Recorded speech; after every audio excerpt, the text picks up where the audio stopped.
Steelers-Ravens. Steelers fighting for a spot. Steelers favored by 1.5 at the Ravens. Ravens, as we know, not going to be playing everybody. They're already getting ready for the divisional playoff game. Over under at 45.5. No, 37. Excuse me. I'm reading the wrong one. Steelers favored by 1.5. Over under at 37. Mike, will the Steelers win despite the Ravens sitting a number of starters? Yes, I think they will win because the Ravens are sitting a number of starters, not despite, but because of it. I've seen enough of RG3 this year to know that he is not good enough to beat the Pittsburgh Steelers. I think it's going to be a very low-scoring game. I think the Steelers aren't capable of scoring a ton of points, but they're capable of scoring enough points to overcome a Ravens team that isn't going to be going all out and all in. And apart from the key starters that aren't playing, I think they're going to be careful with the starters who do play. And we may see the Ravens empty the bench in the second half. Yeah. They don't care if the Steelers win this game. They don't care if the Steelers get in the playoffs. I think they believe that where they are right now, first of all, they don't believe that the Titans are going to lose, so the Steelers don't get in either way, right, win or lose. Right. But I also think the Ravens are confident that if they put their best guys out on the field, they'll kick the crap out of the Steelers, so they're not worried about not trying. Yeah, I think you're exactly right. I think the Ravens are very comfortable with, we're the best team in football,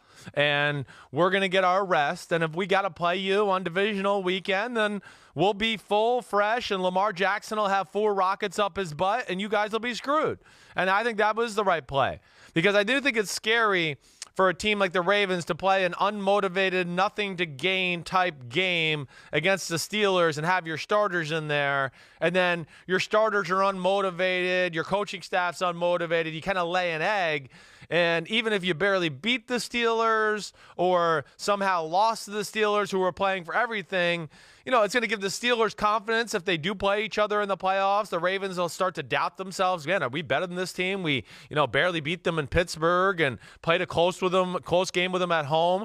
So I think that ends this doubt, and they can just be like, we're better, and we'll be back if we see you in the playoffs, and we'll steamroll you then. I'm going to pick the Steelers to win this game. I wanted to, I know you're a little down on RG3.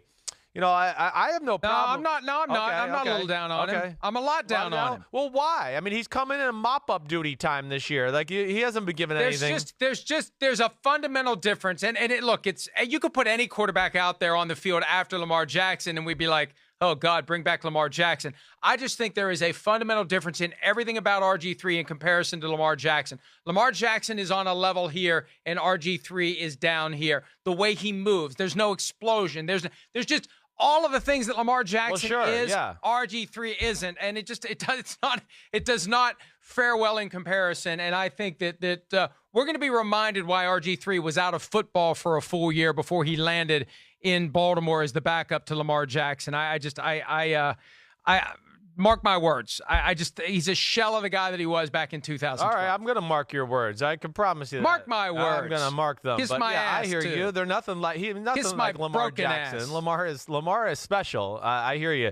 What I'm more worried about with RG3's performance is Mark Andrews out of there at the end of the first quarter? Is Hayden Hurst out of there, at the second quarter? Is Nick Boyle out of there in the second quarter? Is Hollywood Brown even playing the football game? Those are the things I look at to where I'm going to pick the Steelers to win a tough, ugly, close defensive game, because I think the Ravens will have, like you have said already, a lot of their big players out of the football game altogether or very early, and that's why I'm going to go Steelers 17-14. Here's the thing. If you're going to put more than a handful of your key starters in bubble wrap, how can you expect the other starters to go out there and bust their asses and put it on the line? You're telling them this game doesn't matter. You're telling them this is a preseason game, sure. So you can't keep them out there for the whole game. No, you're right. They probably won't. You're right. It's a very delicate balance there, but there's only so many guys you got on the team, so some of those starters are going to have to play, and they'll be unhappy that they're playing, and they'll have to play hard just so they can stay healthy. But you're right. It's hard to be emotionally invested in that type of situation when your buddy's on the sideline with a Gatorade towel around his neck, drinking water and chewing gum, and you're over there going, damn, I got a down block on Cameron Hayward again. I'm sick of this guy. Or that's brutal.